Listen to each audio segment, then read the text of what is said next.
Hello Internet, welcome to the Nerd Sanctuary. This is Yami, and today I'm looking at the Eradicator Twin Thunder / Detonix standard deck build for the Narukami clan. I've said in other videos the Narukami are my absolute favorite clan. I love them, their tactics, their power, it's great. This deck is going to be great beyond most of what you've seen from the Narukami. This deck is meant to have insane amounts of power and be almost impossible to guard against. Let's get into it so I can explain some strategies at the end. We start with Spirit Beads Eradicator Nata, who can be put in the soul to choose your Vanguard, and it gains the ability that when your opponent's rear guard is put in the drop zone due to an effect from one of my cards, then the Vanguard gets plus 3,000.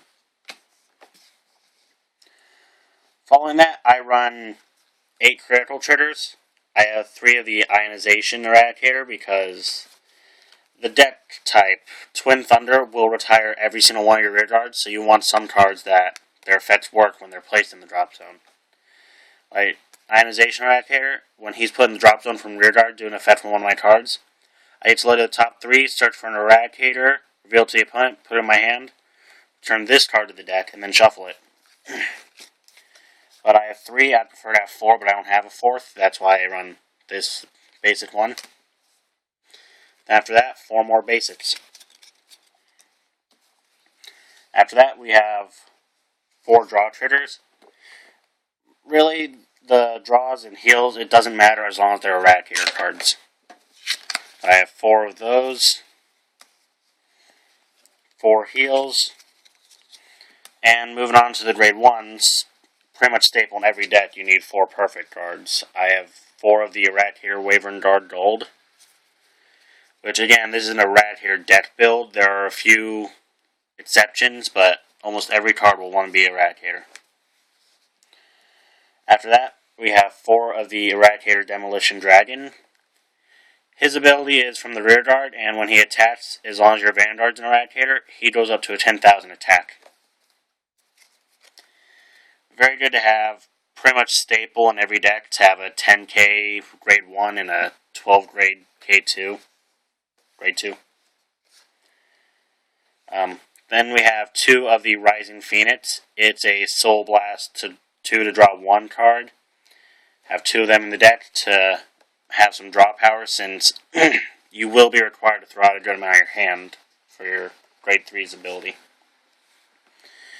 Then we have 2 cards that, when it's placed on rear guard, if you have a Narukami Vanguard and your opponent has 2 or less rear guards, then you get to drop a card from your hand and draw a new one. Sorry if I sound funny, I'm recovering from a cold.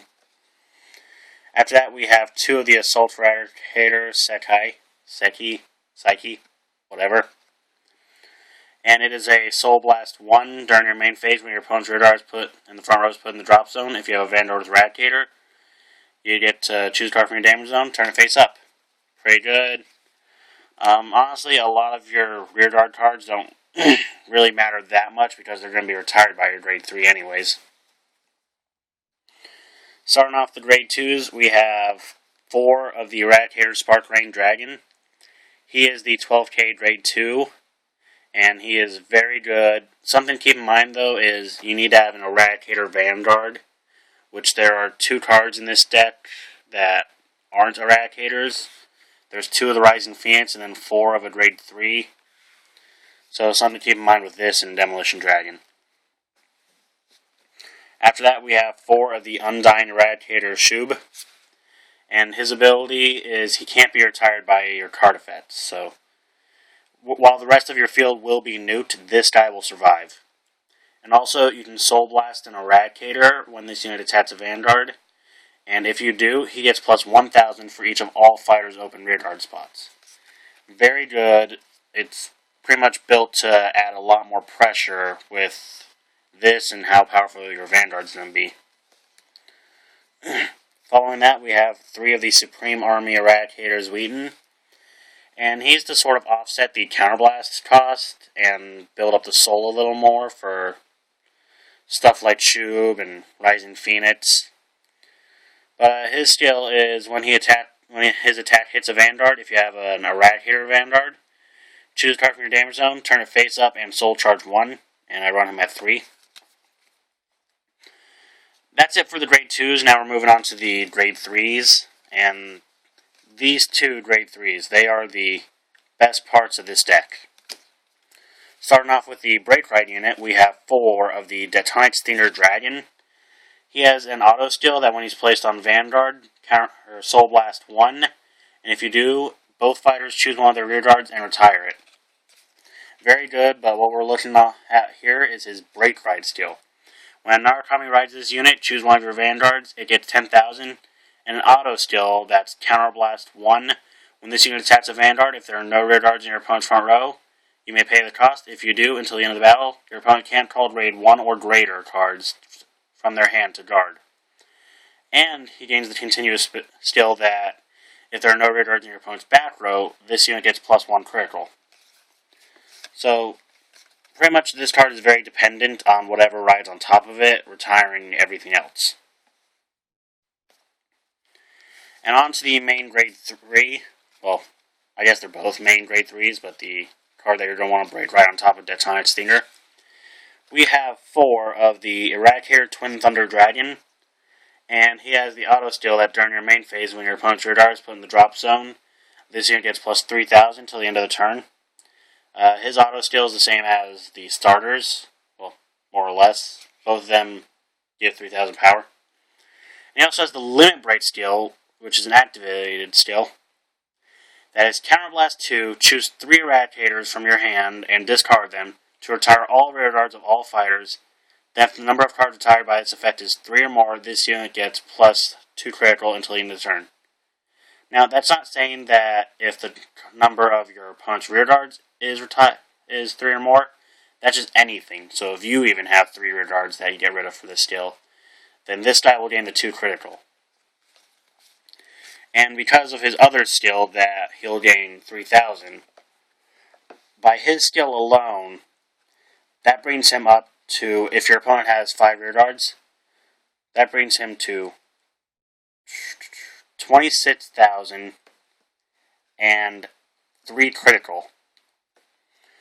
But if you put your starter in the soul beforehand, then with your opponent still having 5 rear guards when you use this skill, that's a plus 30,000 increase, bringing him to 41,000 and 3 criticals. And then you have the if you break road and then use the skill, and then if you break ride, then put him in the soul and then use his skill. That's the break ride bringing him up to 21,000. And that combination of both these guys' skills, and your opponent having 5 rear guards, bringing it up again by 30,000, for a total of 51,000, 4 criticals, and your opponent will not be able to guard with anything that's grade 1 or above.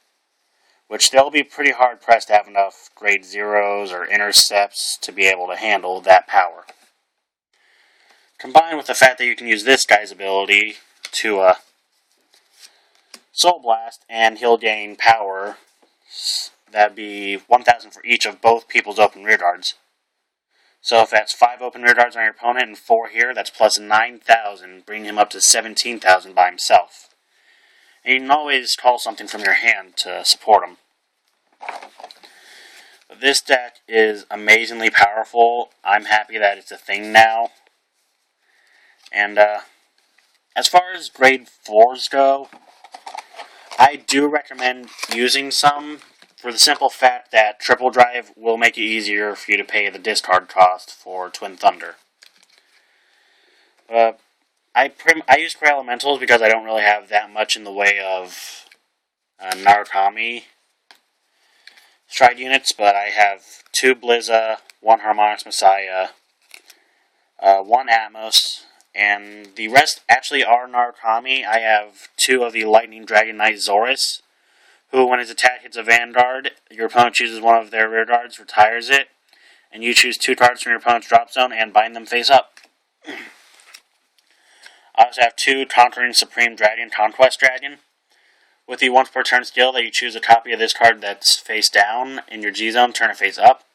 And if the number of cards face up in your G zone is 2 or more, Choose one of your opponent's rear guards in the front row, retire it, and all your front row gain 5,000 for each of your opponent's open rear guards until the end of the turn. Pretty good. But the main power of this deck is definitely in the Break Ride. And that's it for today. If you guys like to see, like, comment, subscribe. And at the time I'm recording this, I'm planning on going to see Deadpool with a couple friends. One of them does movie reviews on YouTube. So check him out. His channel is called Cinema Crash. And I'm sure he'd appreciate the views. I'm sure he's appreciating me giving him a shout out very much. Not that I really have that many viewers / subscribers that I can do shout outs. But yeah, check him out. I can't wait for Deadpool personally. It should be fun. But while you guys are here, check out the channel. Maybe find something you like. I do Let's Plays. I'm currently playing Digimon Story Cyber Sleuth. It's a lot of fun. I'm enjoying it. But until next time, this has been Yami, and I'll talk to you guys later.